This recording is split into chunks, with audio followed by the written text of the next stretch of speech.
Sriharshita school director గారు, నమస్కారం sir. నమస్తే. First of all Suman TV తరపు నుంచి congratulations. Thank me you, sir. పిల్లలు, ఆడపిల్లలు ఇంత పెద్ద అచీవ్మెంట్ సాధించడం అనేది అసలు నేనైతే ఇప్పుడు ఊహించలేదు కూడా. మీరు ఎలా ఫీల్ అవుతున్నారు? యాక్చువల్గా అంటే మనం స్కూల్ స్టార్ట్ చేసి 11th ఇయర్ అండి ఇది.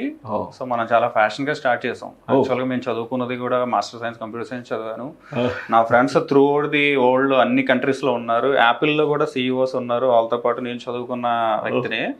తర్వాత మా మిస్సెస్ కూడా బీటెక్ చేసి తర్వాత బీఈడీ చేయించి బలవంతంగా ఒక 3 years బ్యాక్ స్కూల్కి తీసుకొచ్చానండి. అంటే నాకున్న ప్రెజర్కి, అంటే నాకున్న అదర్ బిజినెస్ రిలేటెడ్గా. సో వీళ్ళు మీకు చెప్పు ఉంటారు, స్టూడెంట్స్ చెప్తున్నారు, నేను విన్నాను, సార్ బాగా చూస్తారు, ఫీజెస్ బాగుంటాయి అంటే.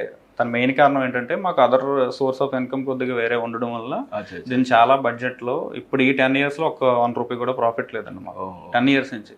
నా ప్లస్ పాయింట్ ఏంటంటే స్కూల్ ఓన్ ప్రెమిసెస్ స్టార్ట్ చేసాం. ఓన్ ప్రెమిసెస్ మీరు అన్నట్టు మా స్కూల్లో ఎక్కువ అమ్మాయిలు ఉంటారు, చదివేది అమ్మాయిలు ఉంటారు. స్కూల్ పేరు కూడా శ్రీహర్షిత, మా అమ్మాయి పేరు. సో అలానే అబ్బాయిలని కాదండి, కానీ వీళ్ళకి కొంచెం ఆ డెడికేషన్ లెవెల్ వేరే ఉండడం వల్ల పిల్లలు కొంచెం చాలా బాగా చదువుతారు.